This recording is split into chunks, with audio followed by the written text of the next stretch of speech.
Angin malam yang berhembus melalui jendela yang terbuka sedikit terasa menusuk, membawa serta aroma basah tanah setelah hujan. Aku berdiri di dapur, menatap periuk stainless steel yang mendidih di atas kompor. Uap yang mengepul darinya seperti kabut tipis yang menyelimuti kenyataan pahit yang harus kuhadapi. Kuaduk perlahan. Suara sendok logam yang berdentum pada sisi periuk terdengar nyaring dalam kesunyian rumah ini. Malam ini, segalanya akan berakhir.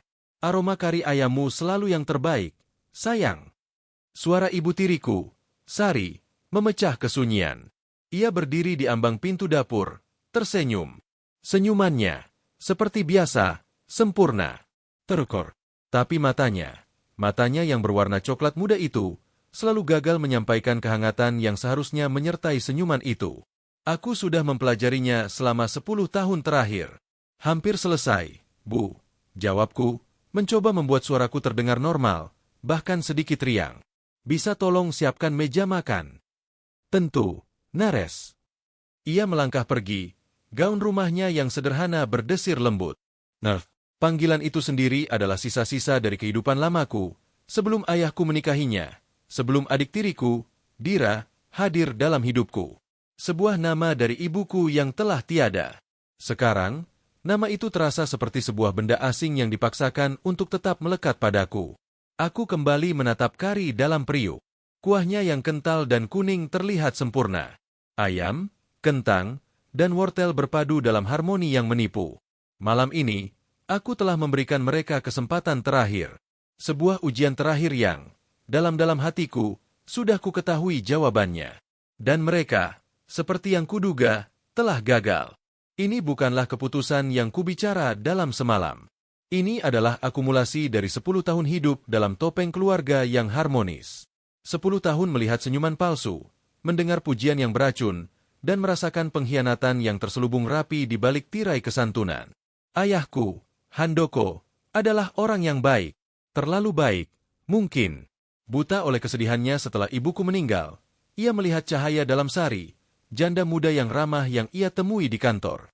Ia melihat seorang ibu pengganti untukku, yang saat itu berusia 8 tahun.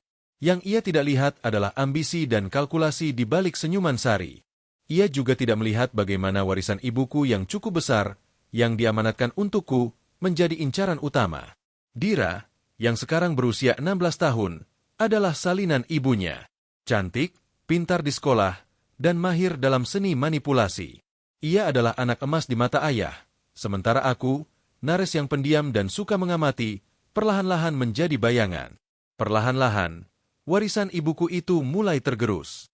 Investasi yang disarankan, Sari pada ayah selalu gagal. Renovasi rumah yang diperlukan, selalu membengkak biayanya. Aku, yang sejak kecil diajari ibuku untuk melek finansial, mulai mencatat. Aku menyimpan dokumen, mencatat transaksi mencurigakan, dan menyimpannya di tempat yang aman, sebuah deposit box atas nama nenekku dari pihak ibu. Konflik terbuka pertama terjadi setahun yang lalu. Saat aku berusia 18 tahun dan berhak mengakses sebagian warisanku untuk biaya kuliah, ternyata dana itu hampir habis. Ayah terlihat bingung dan malu. Sari, dengan air mata buayanya, menyalahkan kondisi ekonomi dan investasi yang tidak menguntungkan. Kita keluarga, Nares. Kita harus saling membantu di masa sulit, katanya kala itu, tangannya menggenggam tangan ayahku erat-erat. Tapi matanya berkata lain. Matanya menantangku. Aku tidak berteriak. Aku tidak menangis. Aku hanya mengangguk dan berkata, aku mengerti. Tapi sejak saat itu, perang dingin dimulai. Aku tahu mereka tahu bahwa aku tahu. Dan mereka tahu bahwa aku tidak akan tinggal diam. Beberapa bulan terakhir, intensitasnya meningkat. Percakapan berbisik antara Sari dan Dira yang berhenti saat aku masuk ruangan. Tatapan cepat yang mereka tukarkan saat ayahku bercerita tentang rencanaku kuliah di luar kota. Sebuah desas-desus yang sengaja kudengar tentang kecelakaan yang bisa menyelesaikan masalah warisan secara permanen. Karena jika aku meninggal sebelum menikah, warisan ibuku akan sepenuhnya jatuh ke tangan ayah, dan pada akhirnya, ke tangan Sari. Aku bukan lagi anak kecil yang naif. Aku adalah seorang penyintas, pewaris darah ibuku yang pemberani. Dan itulah yang membawaku pada malam ini. Ujian terakhir. Hari ini adalah hari ulang tahun pernikahan mereka yang ke-10. Ayahku, yang berusaha mendamaikan semua, memintaku untuk memasak makan malam spesial. Kari ayam, hidangan yang dulu selalu dimasak ibuku untuk acara-acara penting. Biarkan kami yang menyiapkan minumannya, Nares, ujar Sari tadi siang, dengan senyum manis. Kau fokus saja pada masakanmu yang luar biasa. Dira, yang berdiri di belakangnya, mengangguk antusias. Iya, Kak. Aku bantu ibu. Itulah saatnya. Kesempatan yang mereka tunggu-tunggu. Atau, dalam perspektifku, jerat yang mereka pilih untuk dimasuki sendiri. Aku melihat botol anggur merek mahal yang sudah dibuka dan 2 gelas berisi jus untuk aku dan Dira yang belum cukup umur. Aku juga melihat, dari balik celah pintu dapur yang terbuka sepintas, Sari dengan cepat memasukkan sesuatu ke dalam gelas jus berwarna oranye yang ia tahu adalah gelas favoritku. Sebuah bubuk putih yang larut dengan cepat sebelum Dira menuangkan jus jeruk ke dalamnya. Mereka pikir aku tidak melihat. Mereka pikir aku lengah. Mereka salah. Aku sudah menduga mereka akan mencoba sesuatu selama pesta kecil ini. Racun? Mungkin bukan yang mematikan secara instan. Itu akan terlalu mencolok. Tapi sesuatu yang bisa membuatku sakit parah, dirawat di rumah sakit, mungkin tidak bisa kuliah, atau bahkan lebih buruk, sesuatu yang bisa memperburuk kondisi kesehatanku secara perlahan. Atau mungkin hanya obat penenang kuat yang bisa membuatku kecelakaan di tangga nanti malam. Tidak peduli. Niatnya sudah ada. Itu yang penting. Jadi, aku berpura-pura tidak tahu. Aku menyelesaikan kariku, sambil diam-diam menyiapkan rencanaku sendiri. Saat mereka sibuk di ruang makan, aku dengan cepat menukar gelas jasku yang sudah diracun dengan gelas Dira yang masih bersih. Gerakanku cepat, terlatih oleh tahun-tahun mengamati tanpa terlihat. Gelasnya persis sama, hanya hiasan kecil di batangnya yang berbeda.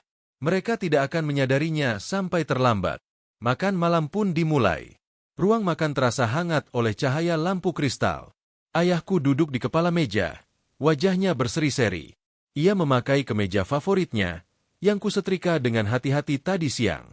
Melihatnya seperti itu, dadaku sesak. Dia adalah korban dalam permainan ini sama sepertiku, tetapi dia memilih untuk tidak melihat jeratnya. Ini luar biasa, Nares, pujinya saat mencicipi kari pertama. Persis seperti rasa almarhum ibumu. Terima kasih, Yah. Aku tersenyum kecil. Sari dan Dira duduk di seberangku. Mereka tersenyum, tapi ada ketegangan di pundak mereka. Matanya sesekali melirik ke gelas jus di depanku. Ayo kita bersulang, usul Sari, mengangkat gelas anggurnya. Untuk 10 tahun kebahagiaan kita, dan untuk masa depan Nares yang cemerlang. Kata-katanya begitu manis. Begitu berbisa. Kami semua mengangkat gelas. Aku mengangkat gelas jus jeruk itu. Gelas yang seharusnya untuk Dira, yang sekarang berisi jus murni tanpa racun. Aku melihat Dira, dengan polosnya, mengangkat gelasnya. Gelas yang sekarang berisi racun yang disiapkan ibunya untukku. Bersulang, kataku, suaraku tenang. Kami meminumnya. Aku meneguk jus jerukku yang segar. Dira meneguk jusnya, yang juga terasa segar baginya. Ia sama sekali tidak curiga. Ayahku menghela napas puas. Sempurna. Keluargaku yang sempurna. Kalimat itu menggantung di udara, seperti pisau yang menusuk hatiku. Dia tidak tahu betapa pahitnya ironi dalam kata-katanya. Perjamuan berlanjut. Aku makan dengan lahap, menikmati setiap suap kari yang kumasak dengan penuh perhitungan. Aku mengobrol tentang rencanaku untuk kuliah, tentang kota yang akan kutinggali. Aku membuatnya terdengar seperti mimpi yang akan segera terwujud. Sari dan Dira terlihat semakin tidak sabar. Mereka menunggu sesuatu terjadi padaku. Tapi tidak ada yang terjadi. Aku tetap duduk tegak, berbicara dengan jelas. 15 menit kemudian, barulah efeknya mulai terlihat. Bukan padaku, tapi pada Dira. Wajahnya yang biasanya cerah mulai pucat. Ia mengeluh pusing. Aku tidak enak badan, gumamnya, tangannya memegangi dahinya. Kamu kenapa, Dik? Tanyaku, pura-pura khawatir. Kepalaku pusing sekali. Dan perutku mual. Sari langsung menoleh padanya, matanya membelalak. Ia melihat Dira, lalu melihat kepadaku yang masih terduduk sehat walafiat. Aku melihat proses di balik matanya, kebingungan, ketidakpercayaan, dan kemudian, sebuah realisasi yang mengerikan. Wajahnya berubah pucat pasi, lebih pucat dari Dira. Apa yang terjadi? Tanya ayah. Wajah cemasnya beralih dari Dira ke Sari lalu kepadaku. Aku tidak tahu. Yah, jawabku, menjaga